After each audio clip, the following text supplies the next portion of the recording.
You've seen us mow this 10 acres of hay and then rake it.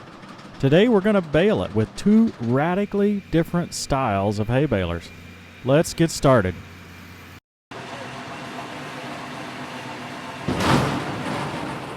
The first baler we're going to try is a Maschio Entry 120, as it says right there. It's a 4x4 round bale. Maschio loaned us this baler for use in this episode. We really appreciate it. A round baler is fairly simple in its operation. It takes that windrow and streams it right into the chamber where it rolls it. There it goes, now let off. Like a snowball, as you feed more and more hay in it, the bale gets bigger and bigger until it's ready to dump.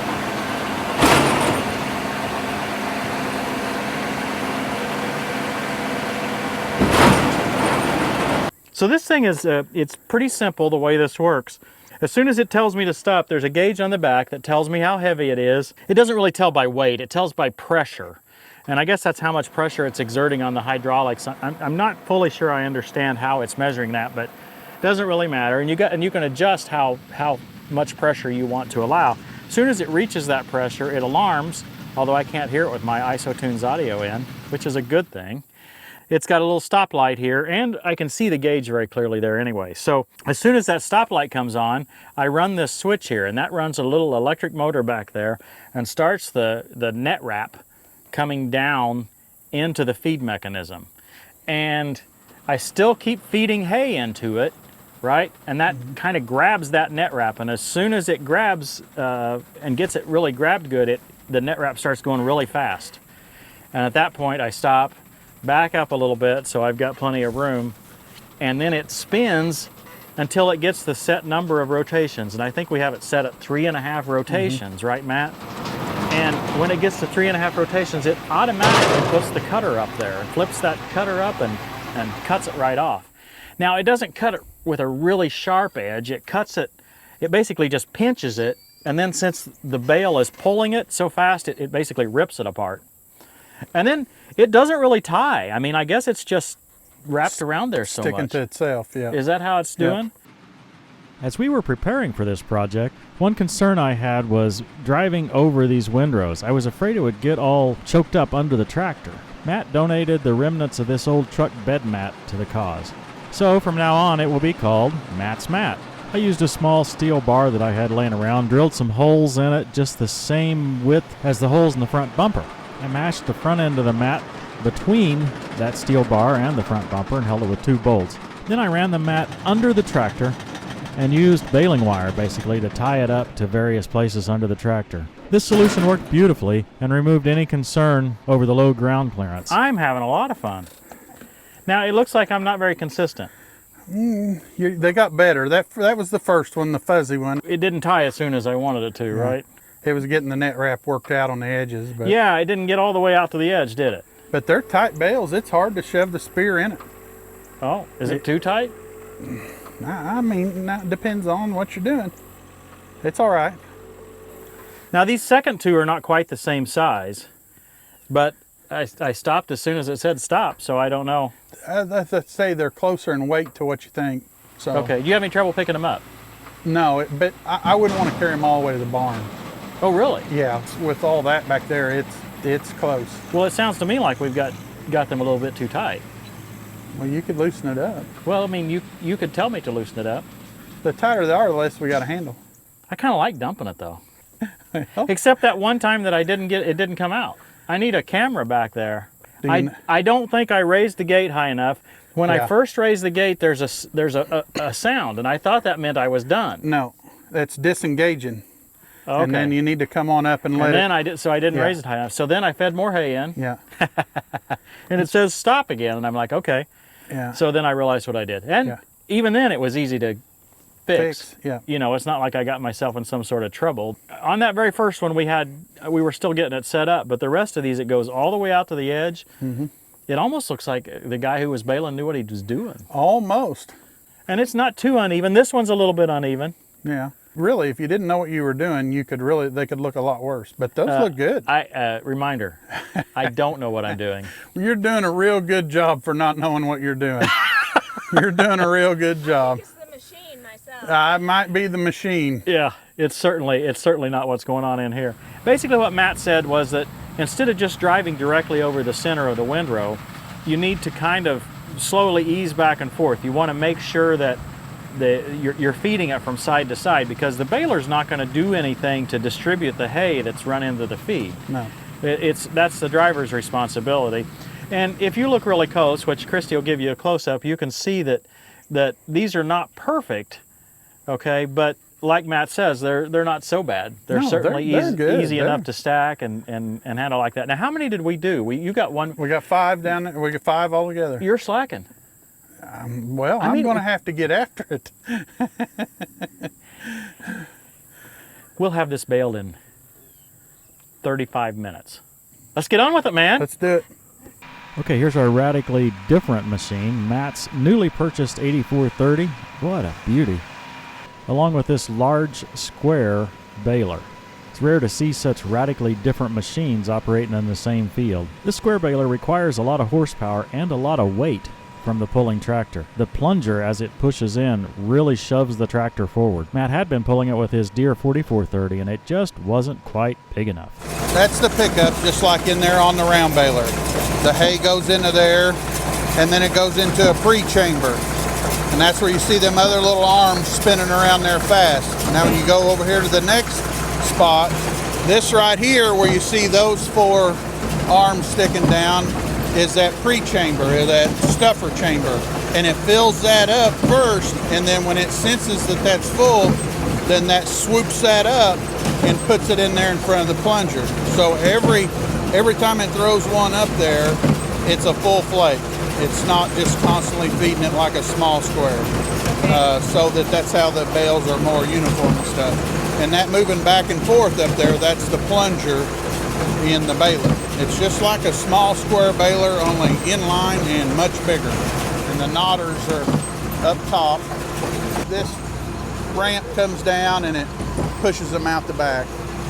Okay. And you'll see a bale back here kind of in this area as it's pushing it out, and then it'll push it off. So, but that black box and silver box up there on top that's making the noise, that's a fan that blows on the knotters to keep the knotters clean. You see the other side of the plunger, and then that stuffer chamber, and then the pickup. So then there's the twine, like on this side. There's the same box on the other side. Holds 16 bales of twine. I love the looks of that 8430. I think I'm going to have to go for a ride in that. 8430s were made from 1975 to 1978. It was rated at 175 horsepower at the PTO. Even having a PTO was rare. A lot of these articulated machines in the late 70s and early 80s didn't have a PTO or a 3-point hitch. We called them bareback. Now you can see little puffs of smoke every so often. That's when the plunger is plunging. This baler doesn't consistently use all the horsepower of the tractor, but every one of those little puffs of smoke is when it's stressing it. I greased the once-a-year stuffer clutch too much the other day, and this is what happens. So your slip clutch is slipping too soon. Yeah. And it's just because it was supposed to be greased once every 10 years. I greased it the other day. It's only been 5 years. Yeah. 8430. 8430. That's quite a tractor. It's a beast. So that's when the ram is... When the plunger's going back. Flopped a big flake up there, and it's plunging it and packing it. Okay. We forgot to do your moisture probe. Yeah, it is.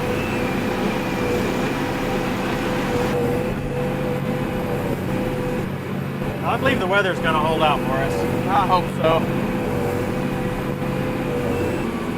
So Christy, there's 4 of those orange flags on top. They're not really flags, they're reflectors. You can see them there. And after every time it ties, all 4 of those are supposed to go down. What we're seeing is that the third one from the right is sticking up. So we got to get out and figure out what's going on. These are the 4 reflectors. This one didn't go down. I'm guessing that something in here is going to be indicative of what's going on. Yeah, there's a loose. One string. One string is loose there. Yeah, see this mess here? Yeah. That's a nice indicator though, those mechanical reflectors. Yeah. There's the man with the expertise. He's the one I bought the baler off of. He showed up at a bad time. He showed up perfect time. Asked for a refund. Okay, we got her fixed. A square bale has an entirely different consistency to a round bale. It's a bunch of flakes that have been pushed together. Matt's mom likes using these to feed her miniature horses. She can easily pull off just a little bit of the bale and separate it. The round bale, of course, has that long continuous stream, making it a bit more difficult to separate. As Matt said in an earlier episode, there's 100 ways to make hay. Having said that, if you have a compact tractor, these big square bales are not one of your options. You could likely run a small square baler, then you have a whole bunch of other handling issues you have to worry about. Lots of different equipment that's outside of the scope of this episode.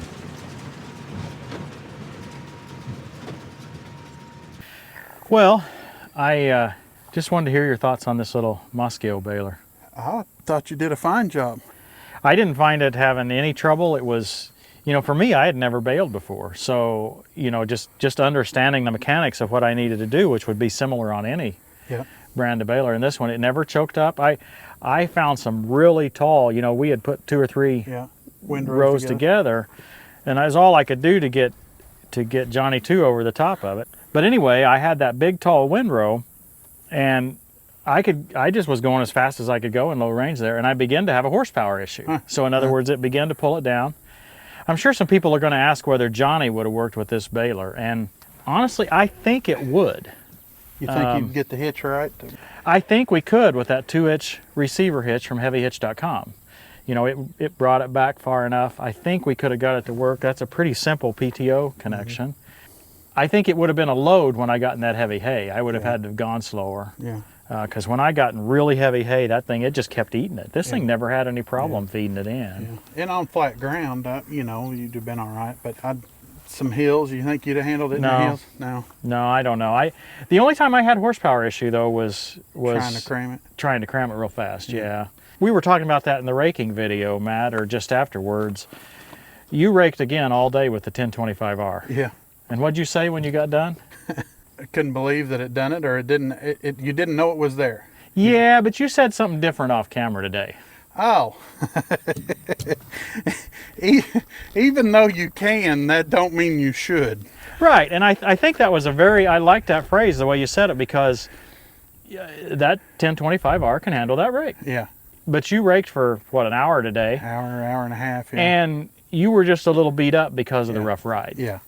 Did the tractor have any trouble with it? No. But it just wasn't quite as comfortable as something a little bit bigger, even a little bit bigger than this. If you had something with a longer wheelbase, bigger set of tires, don't need any more horsepower. Nope.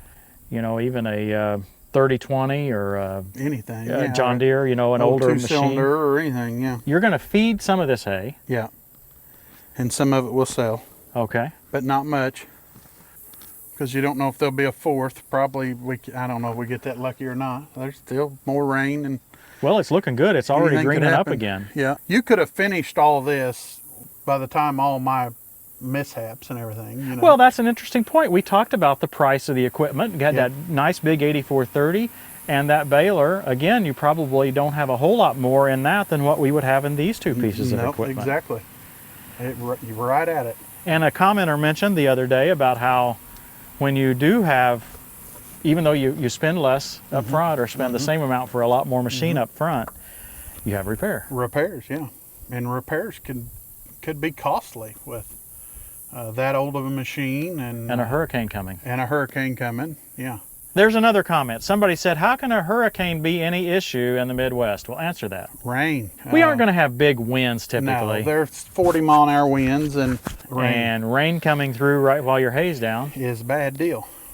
That's why we said that there was a hurricane issue, is because we had to kind of rearrange our cutting.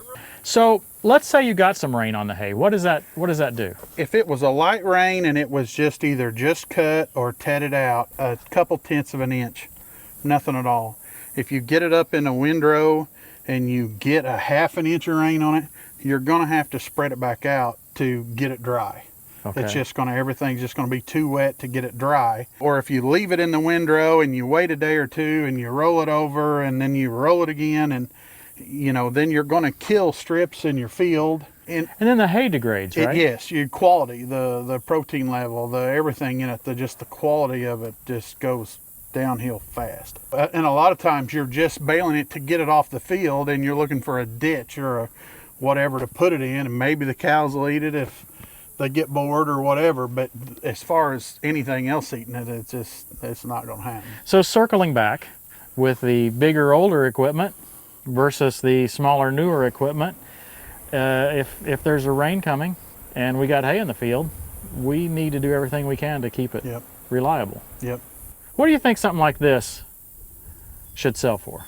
This day and age, I've got no idea. What does it sell for?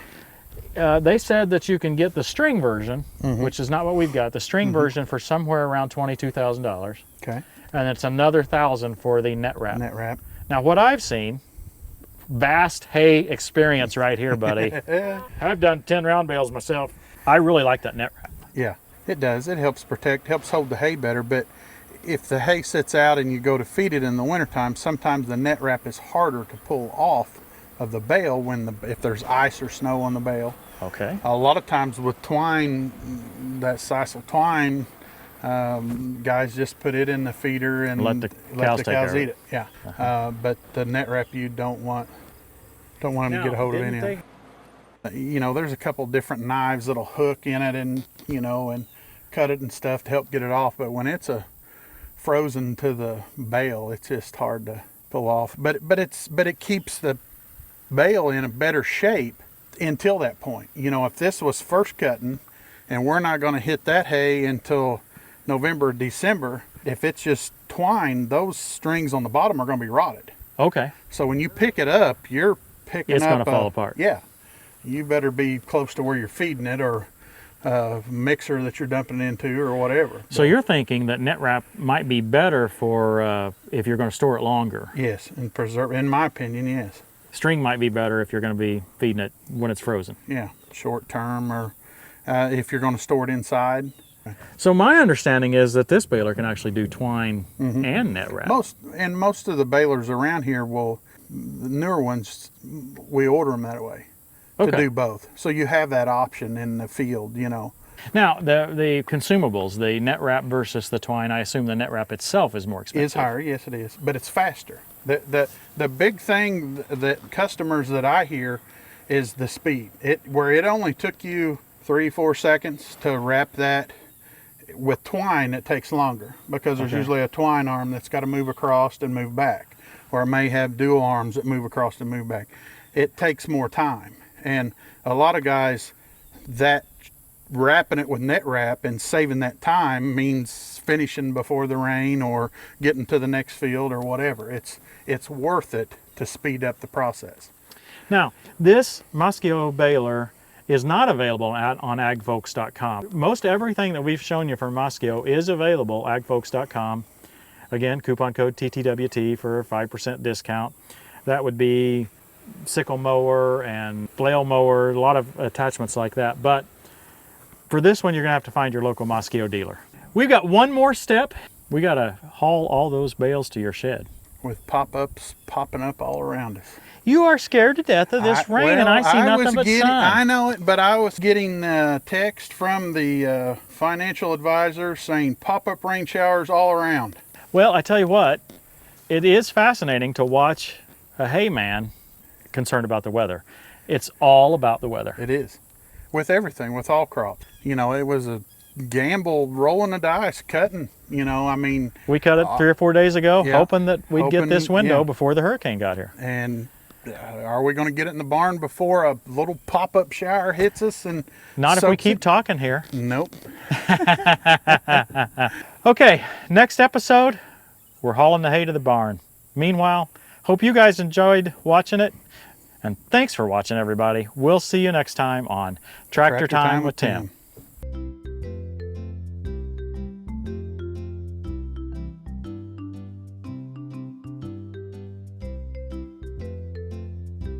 Uh-oh.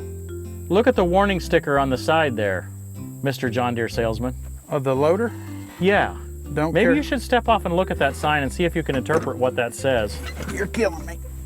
When I have a big red circle with a line through it, what does that mean? Whoa. That's a round bale in a bucket. Oh. That's not a round bale in a spear. So you think it's still legal to haul a little round bale like this? If you're in capacity with what's rated for the front end, yes. Just not on the front bucket to where you can tip it up and it can roll down the arms and land in your lap. That wouldn't make for a good day. And that would be awful.